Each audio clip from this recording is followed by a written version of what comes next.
On the past this week, we're heading back to 1918 when all the news was war, influenza, and women's rights. The year reflects 2020 in many ways and gives me a little hope that we'll come out on the other side of this as they did 100 years ago.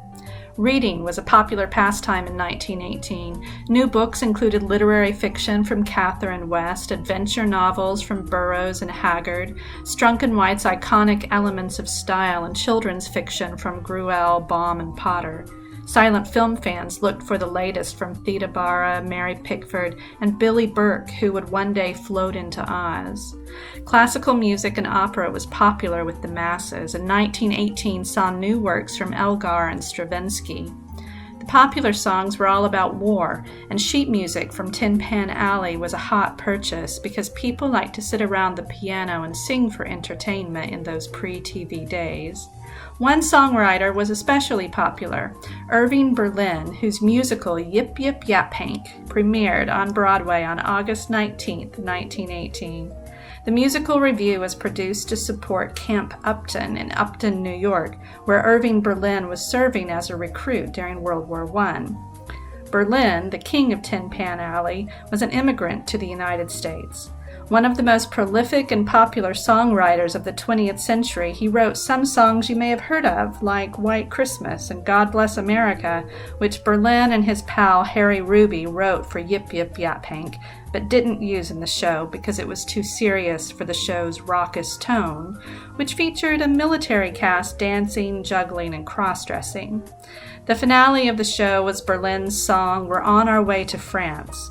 The cast, in full battle-ready gear, marched through the aisles and out to the street. The show ended its run on September 18, 1918, when the cast marched out of the theater and off to war. Also on August 19, 1918, a two-paragraph article appeared in the New York Times. Epidemic guard for port. All incoming steamships watch for signs of Spanish influenza. The first wave of the 1918 pandemic happened in the spring. It was mild, with the sick experiencing the usual flu symptoms and recovering after several days. There were few reported deaths. But the article of August 19th reports that Americans who had experienced earlier flu infections declared that the newer form is more malignant and leaves the system much weaker. A second wave was weeks away, and it would be much worse than the first, but of course, they didn't know that yet. On August 20th, 1918, the results of a study of influenza found aboard a steamship in New York's harbor on August 13th were released by Health Commissioner Dr. Copeland, who concluded that only mild traces of the disease were found. The death of a Mrs. Olson on her way to join her husband in Michigan was attributed to bronchial pneumonia. The health department reported they had obtained names and addresses of the infected and were observing all persons they had come in contact with. Also on August 20th, 1918, British troops opened an offensive against the Germans on the Western Front of the war. The Western Front was the main theater of the war during World War I, and it had been at a deadlock for a couple of years, with the Allies and the Germans dug into their fortified trenches. But in 1918, two things happened to change the course of the war. The Russians, who were dealing with conflict at home, withdrew, and the Americans, who had remained neutral for the first 3 years, declared war against Germany in 1917. However, it took until 1918 for American troops to be geared up and transported in large numbers. The British offense on August 20th was significant because it opened the advance, pushed the German army back, and led to the Second Battle of the Somme. On August 21st, 1918, the battle, which was longer than 1 day, was fought in the basin of the River Somme. The Battle of the Somme formed the central part of the Allies' advance. After years of stalemate, the bloody war was advancing to its end, which would come on November 11, 1918, Armistice Day. August 22, 1918, sees continuing conflict in Russia, where the Civil War is in full swing. Begun by numerous factions after the revolutions of 1917, the two largest factions were the Reds, fighting for socialism and led by Vladimir Lenin, and the Whites, a diverse coalition favoring everything from monarchism to social democracy. Meanwhile, Japan was being shaken by ongoing food riots brought on when the cost of rice skyrocketed. The high cost of rice caused extreme hardship, especially in rural areas where it was the main staple.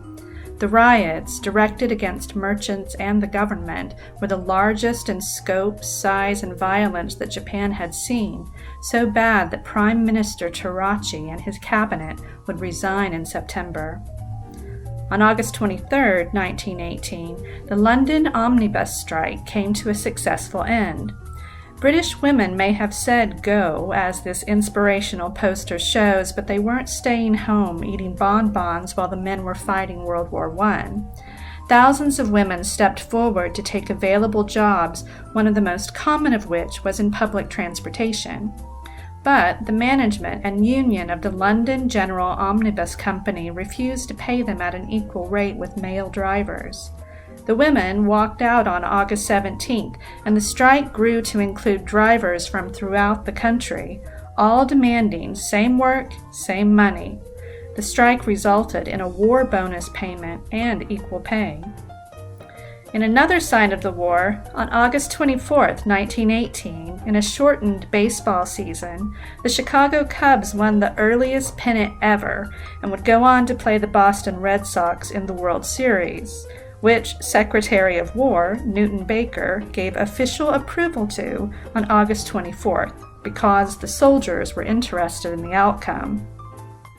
An extended draft exemption was also granted to the players in the World Series, and the teams agreed to provide 10% of revenues to war charities. August 25, 1918 ends our week in the past with the question of women's rights. Headlines in the New York Times on that day included, "Can women act as floor managers?" expressing a fear that with the extension of draft ages for men, retail trade would falter, and another headline asking if the suffrage amendment is intended to placate the radicals in the Allied European countries. And while they pondered those radical ideas, the second wave of the influenza was taking off. By August 27th, it would be reported in Boston, and by the middle of September, it would be nearly everywhere. As reported in that two-paragraph article on the 19th, the new influenza killed victims within hours or days of developing symptoms, and by its end killed about 675,000 Americans. Mask ordinances were put in place, but many people fought them, and unlike today, many activities continued as normal. Here's hoping with more scientific knowledge and technology, we'll do better than the last time. And on that cheerful note, I'll say thanks for listening. Next week, The Past This Week is on holiday, but tune in again on September 1st.